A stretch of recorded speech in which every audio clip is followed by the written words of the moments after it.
রবীন্দ্রভারতী বিশ্ববিদ্যালয়ের জোড়াসাঁকো ক্যাম্পাসের বাইরে এই মুহূর্তে জমায়েত বিক্ষোভ কিন্তু চলছে। হাইকোর্টের নির্দেশ মতো বিশ্ববিদ্যালয়ের বাইরে প্রচুর পুলিশ মোতায়েন রয়েছে। আর কিছুক্ষণ পরে উপাচার্য পর্যন্ত ঢুকবেন।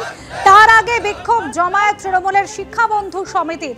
আমাদের প্রতিনিধি ময়ূক ঠাকুর চক্রবর্তী এই মুহূর্তে সরাসরি রয়েছেন আমাদের সঙ্গে। ময়ূক, কলকাতা হাইকোর্টের নির্দেশ ছিল যাতে জোড়াসাঁকো ক্যাম্পাসে বিনা বাধায় উপাচার্য ঢুকতে পারেন, তার আগে এই বিক্ষোভ ফের।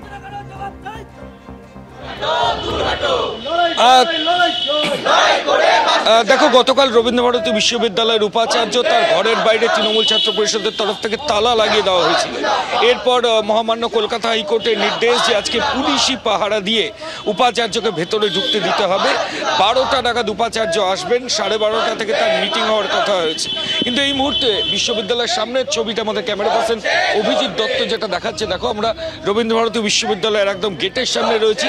তৃণমূল ছাত্র পরিষদের তরফ থেকে কিন্তু উপাচার্য আসার আগেই গেটের যে গেট সেটা কার্যত পুরোপুরি দখল করে এই মুহূর্তে কিন্তু বিক্ষোভ কর্মসূচি চলছে এবং ক্রমাগত স্লোগান শাউটিং চলছে এবং উপাচার্যের পদত্যাগের দাবি, উপাচার্যকে সরানোর দাবি করছেন তৃণমূল ছাত্র পরিষদ। অন্যদিকে একদিকে যেমন এই ছবি, ঠিক উল্টো দিকের ছবিটা আমরা দেখাই। কলকাতা হাইকোর্টের নির্দেশ যে প্রচুর পুলিশ কর্মীকে থাকতে হবে, পুলিশি সাহায্যে উপাচার্য যেন ভেতরে ঢুকতে পারেন, কোনোভাবে যাতে উপাচার্যকে অবস্ট্রাকশন না করা হয় তার জন্য পুলিশ আধিকারিকরা এই মুহূর্তে রয়েছেন। সব মিলিয়ে গতকালের পর আজকেও রবীন্দ্রভারতী চত্বর যে জোড়াসাঁকো ক্যাম্পাস, সেখানে কিন্তু এরকমই ছবি এই মুহূর্তে দেখতে পাওয়া যাচ্ছে। তৃণমূল ছাত্র পরিষদ আজকেও এখানে বিক্ষোভ করছেন। গতকাল তোমরা একটা বিক্ষোভের পরিস্থিতি তৈরি হয়েছিল, উপাচার্যের ঘরে তালা লাগিয়ে দিলে। আজকে উপাচার্য এক্ষুনি আসবেন, আজকেও একই ছবি। আজকে এখানে আমাদের তৃণমূল শিক্ষাবন্ধু সমিতি এবং রবীন্দ্রভারতী তৃণমূল ছাত্র পরিষদ এখানে এসে উপস্থিত হয়েছে।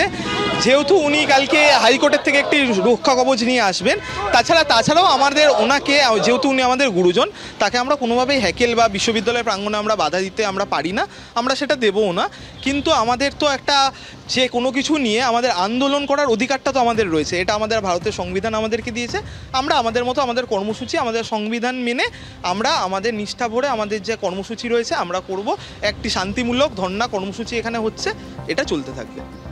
যেমনটা এই রবীন্দ্রভারতী বিশ্ববিদ্যালয়ের ছাত্ররা বলল যে উপাচার্য তাকে হ্যাকেল তারা করবে না, কিন্তু যে আন্দোলন উপাচার্যকে অপসারণের জন্য তারা করছে সেই আন্দোলন তারা চালিয়ে যাবে। এখন যেটা দেখার, উপাচার্য আসার পর বিশ্ববিদ্যালয়ের গেট থেকে তিনি তার ঘরে স্মুথলি যেতে পারেন কিনা। আমি আবার অভিজিৎ দত্তকে বলবো, একদিকে তৃণমূল ছাত্র পরিষদ এবং আরেকদিকে বিরাট পুলিশ বাহিনীও কিন্তু এই মুহূর্তে রয়েছে। কলকাতা হাইকোর্টের নির্দেশ যে রবীন্দ্রভারতীর উপাচার্য যখন বিশ্ববিদ্যালয়ে ঢুকবেন পুলিশি সাহায্য তাকে থাকতে হবে, সেখানে যাতে কোনো রকম কোনো অবস্ট্রাকশন না থাকে, ঠিক সেই কারণেই পুলিশ আধিকারিকরা রয়েছেন। আমি আবার বলছি, উপাচার্য খানিকক্ষণের মধ্যে বিশ্ববিদ্যালয়ে আসবেন, 12:30 থেকে তার মিটিং রয়েছে।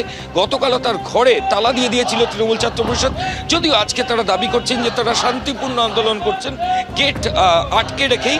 এখন যেটা দেখার যে উপাচার্য আসার পর কি পরিস্থিতি তৈরি হয় সেদিকে অবশ্যই আমাদের নজর থাকবে। ধন্যবাদ ময়ূক।